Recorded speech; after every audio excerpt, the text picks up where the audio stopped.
শেখ হাসিনার বিচারের আগে কোন নির্বাচন নয়, সার্জিস আলম এটি বলেছে। আমি একটু ভিডিওটা শুনতে চাই, কি বলেছেন উনি, তারপরে আমি আলোচনা করতে চাই। এই বিচার এই অন্তর্বর্তীকালীন সরকারের সময় করতে হবে এবং যে সময়টুকু এই সরকারের আছে নির্বাচনের আগেই খুনি হাসিনাকে বাংলাদেশে নিয়ে এসে ফাঁসির মঞ্চে নিতে হবে। যতদিন না আমরা খুনি হাসিনাকে ওই ফাঁসির মঞ্চে না দেখছি, এই বাংলাদেশে কেউ যেন ভুল ক্রমেও ওই নির্বাচনের কথা না বলে। দর্শক, আমরা সার্জিসের কথা শুনলাম, যেটা নিয়ে সকলেই আলোচনা করছে, অনেক জায়গায় আলোচনা হচ্ছে। সার্জিস এটাকে যদি র‍্যাটরিক, রাজনীতিতে র‍্যাটরিক আছে, বাংলাদেশের রাজনীতিতে র‍্যাটরিক শব্দটা ব্যবহার করে, কিন্তু প্রশ্ন হচ্ছে যে র‍্যাটরিক শব্দটা তো ব্যবহার করে এই বস্তা পচা রাজনৈতিক সংস্কৃতি। বাংলাদেশের যে পুরনো রাজনৈতিক চেতনা, বাংলাদেশের যে পৌরাণিক রাজনৈতিক পৌরাণিক চেতনা, সেই পৌরাণিক চেতনার যারা রাজনীতি করে তারা এই র‍্যাটরিক ব্যবহার করে। আমরা তরুণদের মুখে এই র‍্যাটরিক শুনতে চাই না, আমরা তরুণদের মুখে এ ধরনের কথা শুনতে চাই না। তাই বলে কি আমরা শেখ হাসিনার বিচার চাই না? অবশ্যই চাই। আমি শুরু থেকেই বলেছি যে আওয়ামী লীগের বিচার করতে হবে। আওয়ামী লীগ নিষিদ্ধ হবে কি হবে না এটা নির্ধারণ হবে আওয়ামী লীগের নেতাদের বিচারের মধ্য দিয়ে। শেখ হাসিনাকে বিচার করতে হবে। শেখ হাসিনাকে 1000 বছরের সাজা তার হতে পারে, সে যে অপরাধ করেছে 1000 বছরের সাজা হতে পারে, ঠিক আছে, কিন্তু প্রশ্ন হচ্ছে এটা তো বিচার চাইতে হবে।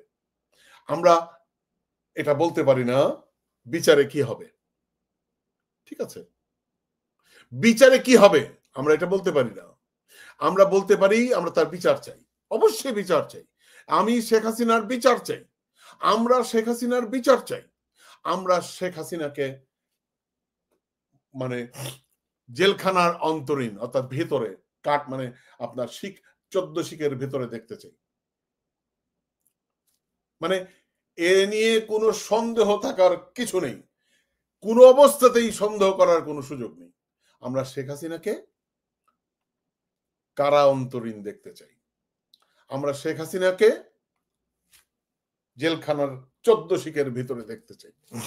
আর প্রশ্ন হচ্ছে, যখন সার্জিস বলে যে তাকে ফাঁসিতে না ঝুলানো পর্যন্ত আমরা এদেশে কেউ নির্বাচনের কথা মুখে আনবেন না, তখন এটি হয়ে যায় অনেকটা, আমি দর্শক আপনারা আমার উপরে রাগ করবেন না, আমি প্রথমেই ক্ষমা চেয়ে নিচ্ছি, এটি স্বৈরাচারী শব্দ, এটি স্বৈরাচারী শব্দ, এটি ফ্যাসিস্ট শব্দ।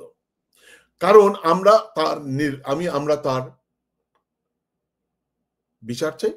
বিচারে যদি তার ফাঁসি হয় আমরা সেটাকে মেনে নিতে রাজি আছি, ঠিক আছে, আমরা তাকে সেটা মানতে চাই।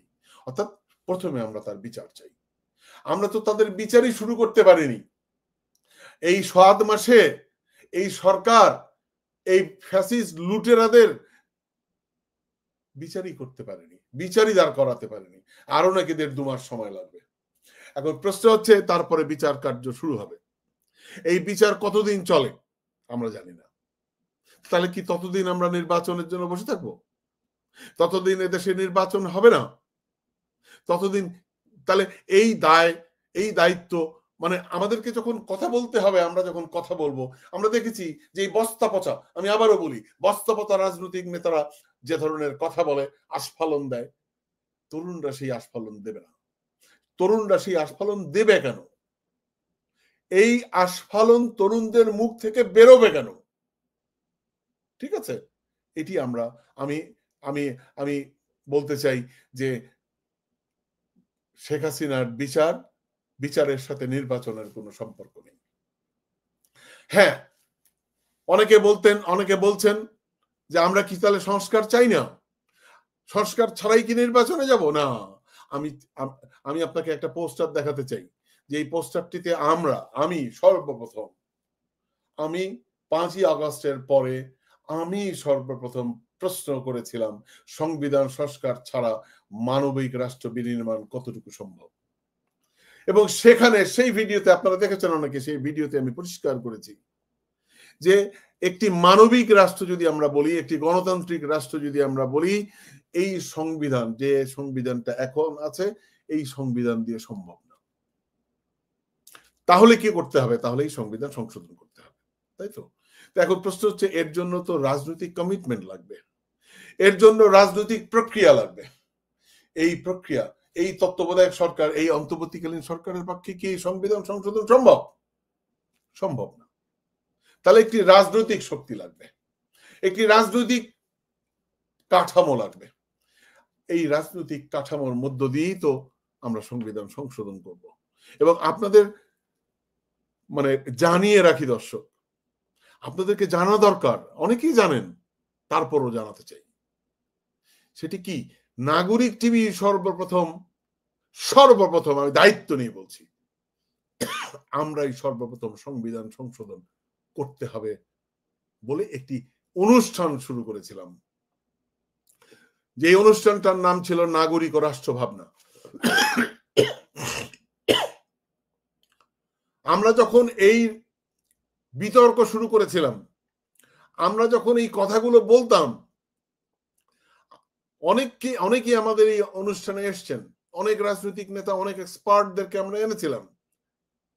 আমাদের এই অনুষ্ঠানের পরে বিএনপি তার রাষ্ট্র মেরামতের প্রস্তাবনা প্রকাশ করে। আমি এটা গত অনুষ্ঠানেও বলেছি যে আমরা আমাদের অনুষ্ঠানের পরে আমরা 10 দফা একটি প্রস্তাবনা এনেছিলাম, যে এই সংবিধান দিয়ে দেশ চলবে না, সংবিধান পরিবর্তন করতে হবে, সংশোধন করতে হবে, অথবা নতুন করে সংবিধান লিখতে হবে।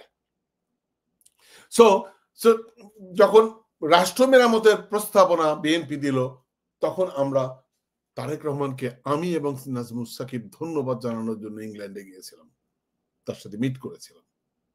ঠিক আছে, এটাই বাস্তবতা। তো এখন প্রশ্ন হচ্ছে যে সার্জিসরা যখন এখন বলে যে নির্বাচন ছাড়া, শেখ হাসিনার কে মৃত্যুদণ্ড, অর্থাৎ মৃত্যুদণ্ডের স্টেজে দাঁড় করানো ছাড়া আমরা নির্বাচন হতে দেব না, এটি গণতান্ত্রিক ভাষা না।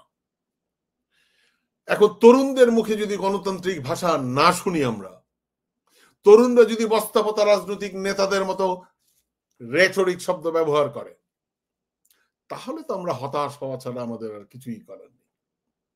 আমরা হতাশ হই, কারণ এই তরুণদের উপর গোটা জাতি, গোটা বাংলাদেশের মানুষ আস্থা রেখেছে।